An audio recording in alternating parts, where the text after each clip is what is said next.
जय हिंद दोस्तों, town physical and motivation academy में आपका स्वागत है। दोस्तों आज आपको हम बताने वाले एसएससी एमटीएस और हवलदार वैकेंसी के बारे में, जो कि जबरदस्त बेहतरीन भर्ती है और काफ़ी समय से बहुत से भाइयों को इसका इंतजार था और आपके इंतजार की घड़ी समाप्त हो चुकी है और 10,000 प्लस वैकेंसी होने वाली है।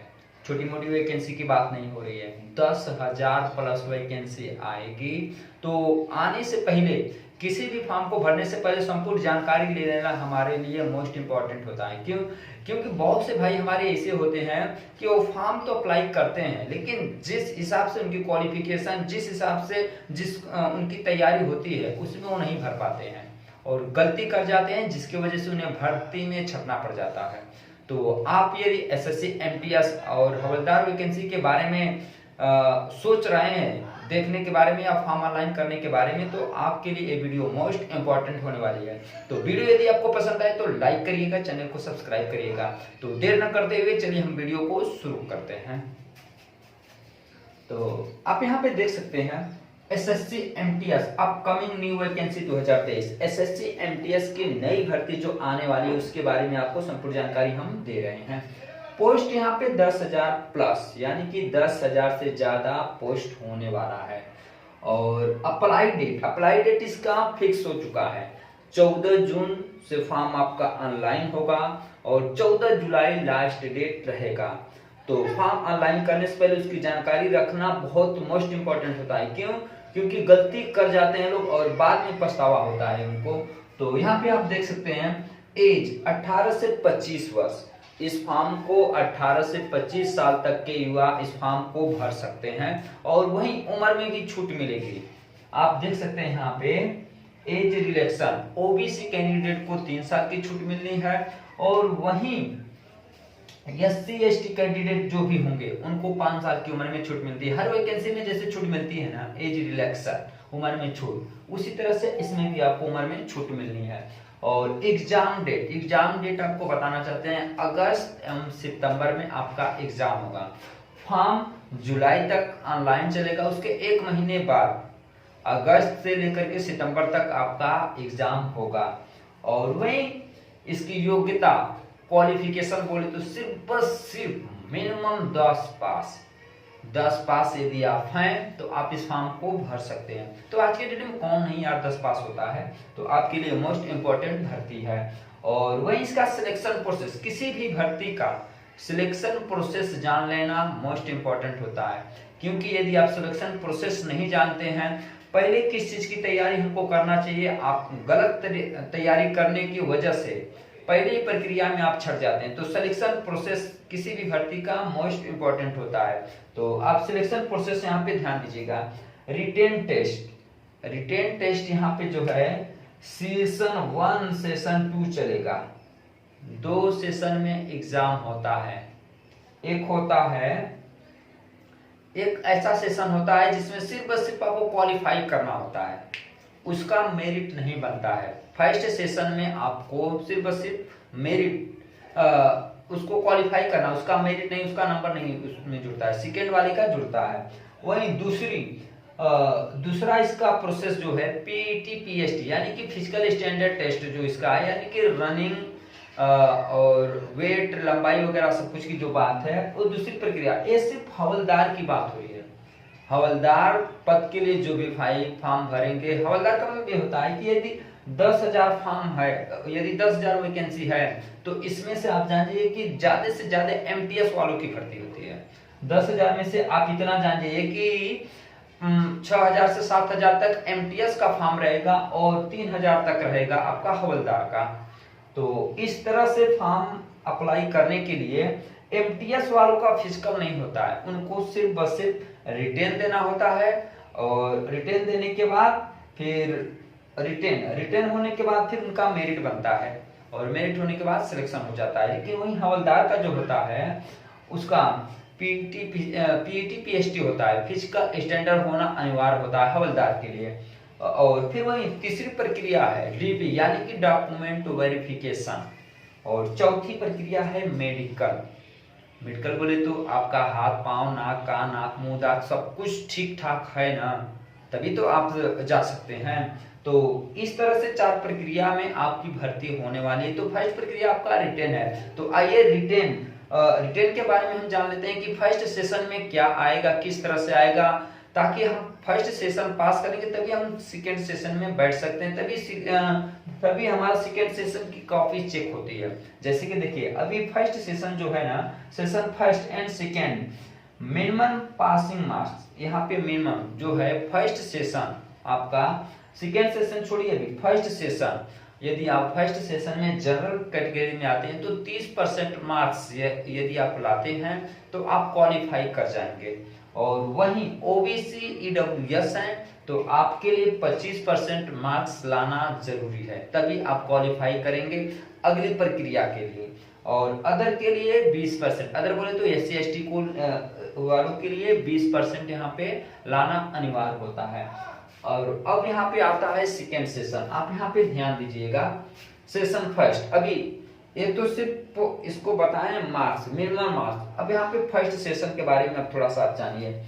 सेशन फर्स्ट सिलेबस, उसका सिलेबस जो इसको समझिए, ओनली क्वालिफाई, फर्स्ट सेशन जो है ओनली क्वालिफाई है, यानी कि सिर्फ और सिर्फ आपका एक प्रक्रिया है। ज्यादा लड़के हो जाते हैं जिसकी वजह से छांटने के लिए प्रक्रिया अपनाई जाती है, ताकि कुछ लड़के कम हो जाएं और सेकेंड सेशन में ज्यादा भाग दौड़ न करना पड़े। तो फर्स्ट सेशन जो आपका है सिर्फ क्वालिफाई करना है, और इसमें आपका 40 क्वेश्चन रहेगा, 120 मार्क्स, यानी कि 40 प्रश्न के आपके 120 नंबर मिल रहे हैं, यानी कि एक प्रश्न पे आपको 3 नंबर मिलना है। और 45 मिनट टाइमिंग आपका 45 मिनट, और नो नेगेटिव, एक भी नेगेटिव माइनस मार्किंग यहाँ पे, यानी माइनस मार्किंग यहाँ पे नहीं है, नेगेटिव नहीं है।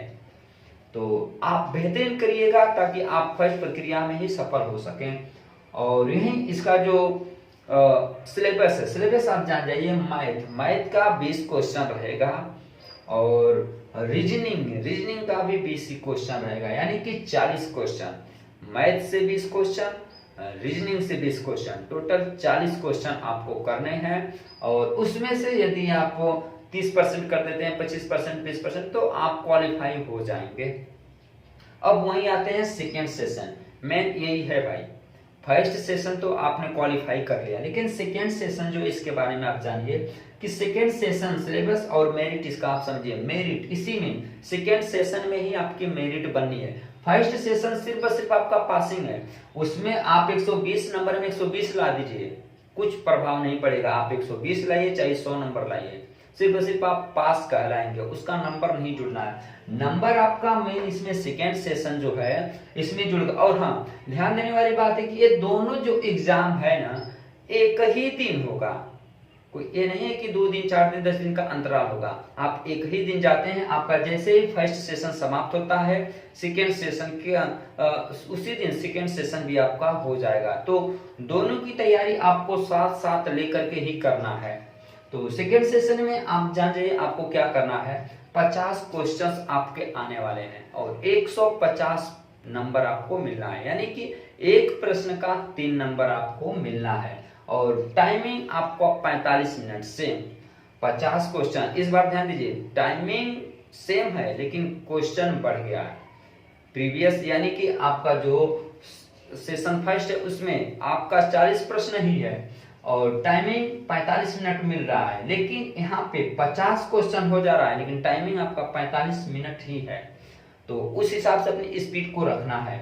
और यहाँ पे ध्यान देने वाली बात मोस्ट इंपॉर्टेंट ये है कि सेकेंड सेशन आपका माइनस मार्किंग रहेगा। आप देख सकते हैं negative 1 mark for each wrong, एक गलती यदि आप करते हैं तो 1 नंबर आपका कट जाएगा। तो ऐसे में आपको गलती नहीं करना है। यहाँ भी एक प्रश्न पे आपको 3 नंबर मिलना है और गलती यदि आप करते हैं एक प्रश्न का तो 1 नंबर आपका कट जाएगा। और वहीं आपका जो सिलेबस है, सिलेबस जान जाइए, इसका सिलेबस कुछ और इसका सिलेबस सेकेंड सेशन का कुछ और। जनरल अवेयरनेस के आपके 25 क्वेश्चन आने हैं और वहीं आपका जो रीजनिंग था, रीजनिंग की जगह अभी आपको इंग्लिश के 25 क्वेश्चन पूछे जाएंगे। और सिलेबस जो है दोनों का सेम रहेगा, चाहे एमटीएस हो चाहे आपका हवलदार हो, दोनों का सेम पेपर होना है। और फिर इसमें जब आप पास हो जाते हैं, मेरिट में आपका नाम आता है, तो एमटीएस वालों का सिलेक्शन होगा और जो हवलदार वाले भाई हैं उनका फिजिकल होगा। तो फिजिकल में, अब फिजिकल अपना ध्यान दीजिएगा, मेल और फीमेल दोनों लोग के लिए भर्ती है, मेल हो या फीमेल दोनों लोग। यहाँ पे आपका वॉकिंग यानी कि आपको चलना है, 1600 मीटर चलना है, टाइमिंग 15 मिनट, सिंपल सा है सिर्फ। अब बताइए 15 मिनट में 1600 मीटर नहीं चल पाइएगा तो क्या चलिएगा, कुछ नहीं। तो 1600 मीटर आपको चलना है और 15 मिनट का टाइमिंग। और फीमेल कैंडिडेट के लिए 1 किलोमीटर चलना है और 20 मिनट टाइमिंग। बहुत बेहतरीन है, इतना जान जाइए। और हाइट की बात आप थोड़ा सा जान जाइए, 157.5 सेंटीमीटर नॉर्मली सबके लिए हाइट है, हवलदार की बात कर रहे हैं। और एमटीएस में कोई हाइट नहीं होता है, आप ध्यान दीजिएगा, एमटीएस वालों की कोई हाइट नहीं होती है, सिर्फ हवलदार कैंडिडेट के लिए हाइट मांगा गया है। तो यहाँ पे 157.5 सेंटीमीटर सभी लोगों के लिए हाइट है। और एसटी कैंडिडेट जो है उनके लिए 152.5 सेंटीमीटर हाइट रहेगी, तब भी वो इस फॉर्म को भर सकते हैं। और वहीं फीमेल कैंडिडेट की बात करें तो 152 सेंटीमीटर हाइट रहेगी और एसटी कैंडिडेट की 149.5 सेंटीमीटर हाइट रहेगी। और वहीं चेस्ट की बात करें तो मेल कैंडिडेट 81 आपका नॉर्मली रहना चाहिए और 5 सेंटीमीटर फुला करके 86 सेंटीमीटर आपका चेस्ट होना चाहिए। और वेट की बात करें तो यहाँ पे मेल कैंडिडेट का वेट कितना भी हो, कम हो, ज्यादा हो, बहुत ज्यादा हो, तब भी चलेगा।